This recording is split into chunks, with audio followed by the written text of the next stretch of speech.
that, the question of a bubble gets asked a lot. And I actually wrote a post on Medium a few weeks ago addressing that. And what I did was I looked at Amazon. And, I really believe that crypto, and when I say crypto, I mean the blockchain, cryptocurrency, smart contracts, and decentralization, that this is the biggest thing to happen in mankind. And it doesn't mean that we don't get ahead of ourselves. But if you take a look at the chart for Amazon, from 97 to 99, it was up 70x. From 90, if you stretch that out 2 more years, it's violent up and then down 95%. And if you stretch it out till today, 2017, all of that violent up and violent down over those 4 years is just this tiny little blip. And I think that's where we are today with regards to Bitcoin and the entire cryptocurrency market. But if you call it, you don't have to hate Bitcoin to think it's overvalued, do you? I mean, I know it's kind of like you either love it and it's worth infinity, or you hate it and it's a bubble. That's kind of how, unfortunately, sort of people post it. But the reality is that it could be anything, an asset class, lumber, Dutch tulips, whatever it might be. Justify to our audience why it's worth a 900% gain this year. Look, its gain is totally irrelevant. The question is, how much is it worth? And at the end of the day, Bitcoin is nothing but a confidence game.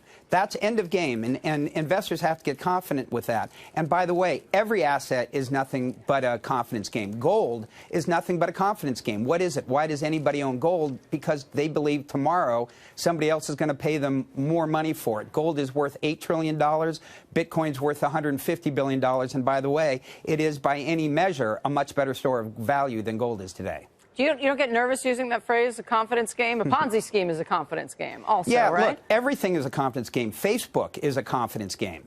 And, and by the way, Facebook IPO'd and then it was down, 70%.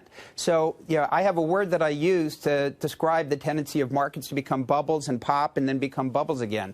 The word that I use to describe that is capitalism. That's what we do. The government tries to tamp it down. They're not very good at it.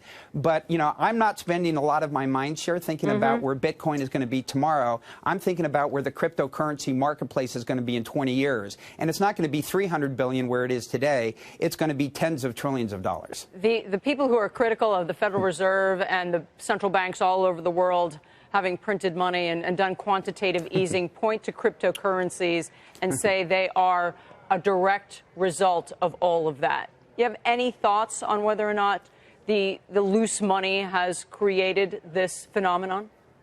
I think technology basically improves everything, and currency hasn't been improved for literally hundreds and hundreds of years. So this is really, I think, the first major technological improvement that we've had in currency. And by the way, people, when they say currency now, they're thinking of currency in the same way they thought of currency for the last hundreds of years. This is something completely new. You put a smart contract on top of a blockchain currency, and you can now have that currency be anything. I have no doubt in a few years I'm going to have the Lou Kerner coin, and I'm going to decide, my coin's going to automatically leave a 22% tip every time I go in a restaurant, unless I really like or don't like it. When I go into a gas station, it won't allow me to buy gas unless every gas station I go to, everybody in their blockchain is for climate change, right? Well, that's what currency is going to become. You could call it the kernel, and we'd be all ears. Oh, God. You know what? When you talk about all those competing currencies, Lou, you know what it reminds me of? It reminds me after the French Revolution when there was all that horrendous inflation and there were competing currencies throughout the country, depending on who controlled the printing press, who had a stronger bank, and therefore people believed in more. It just feels weird. Look, I totally get that it feels precise, weird. This is something totally new. It's the densest thing that I have ever gotten involved with. I first heard about it in 2013. I spent 9 months looking at it and never got it. So I appreciate why it's hard to get.